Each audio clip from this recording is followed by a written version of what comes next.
What's going on, everybody? It's boy Long Island Fish Guy here. Today, there's some bad news. Not your typical bad news, but it's definitely not good. Um, we're gonna take a look at some things here, and it's not necessarily gonna be the best. Here's what I So mean. right now we're looking at my 1.4 liter breeder tank, which I have never used.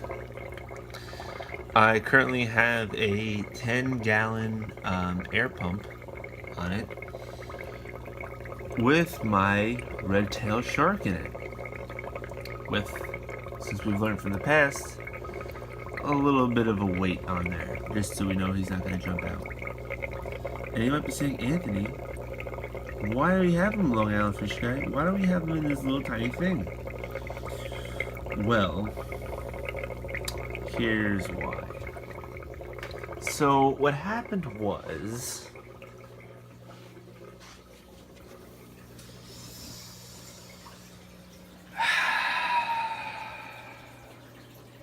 The tank of troubles.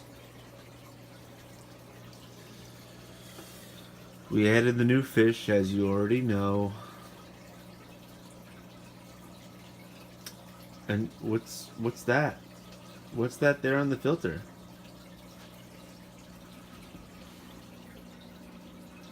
All right. That's one of my peacock bass. So, although shipping methods aren't really the greatest, when it's at temperatures of like 120 degrees, then you sit in a house that's about, 50 degrees less than that for 4 hours. You run into some issues. So what happened was the fish, and if you look back on my old video of the actual unboxing,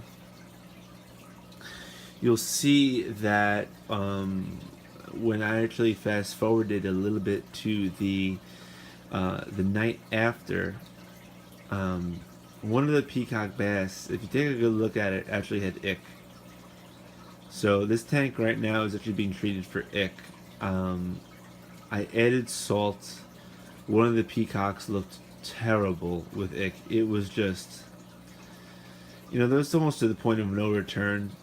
And as the day progressed, even after like I got out of work, from the time I got out of work until now, right now it's about like 11 o'clock at night. So from about like 5 o'clock till 11 o'clock at night, he just got so bad.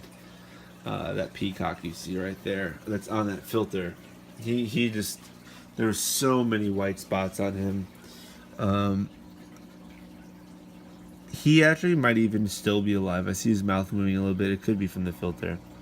I just got home. I was at a friend's house, and I was only there for about 2 hours. Last time I checked, the peacock is right where that gourami is right now. Displaying normal behavior. I was feeding them a lot since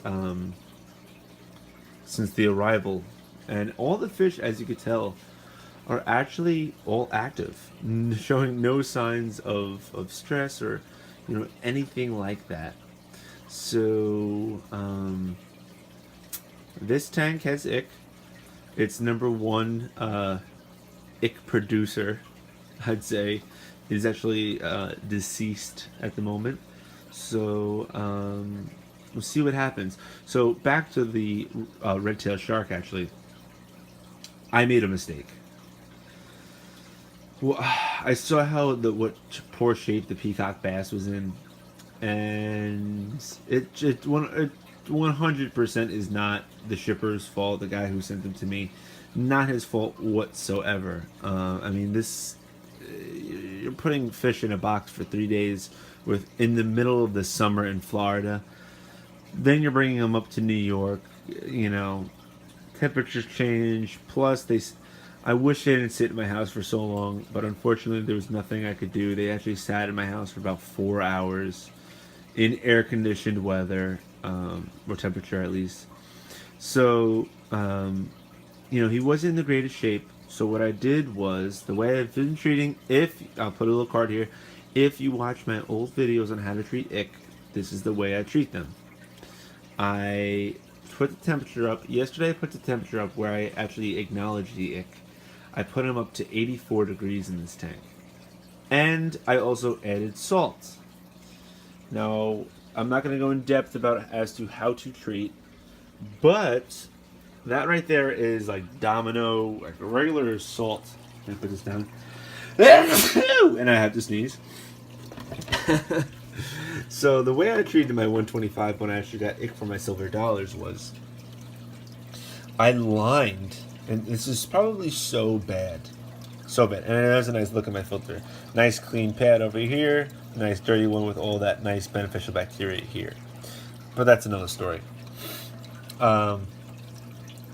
So what I typically did in my 125 was I had 3 different hang on the back filters at that time. What I did was I took these big cubes of salt, which I'll go grab one right now. What I did was I took 3 big cubes. Now, if you take a look, I mean, I really don't want to add them now because you'll find out why. But here's just what one looks like in my hand. So these are pretty big. What I'll do is I'll line this up here. And just on that lip, I line them up, and that would be it. And I'll do that about 2 times. So what I did on the 125 was I did that with 1, 2, 3 hang on the back filters, which one was there. And I did that about 2 times. Now this is a lot of water. There's 125 gallons.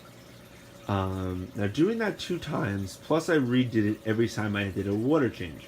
I basically did it all by eye. On this time around, I felt bad. As the tilapia is being so nasty to that peacock bass, which I have to probably pull out of there. And find out if he's alive. If he's alive, I'm just going to euthanize him. Which I doubt he's still alive, though. I just came home to this. So, I'm trying to speed this up so I can pull him out. So, in this tank, again, I felt bad. So what I did was I treated it like I did before. I added it in there once. And then what I did was I did it again this morning.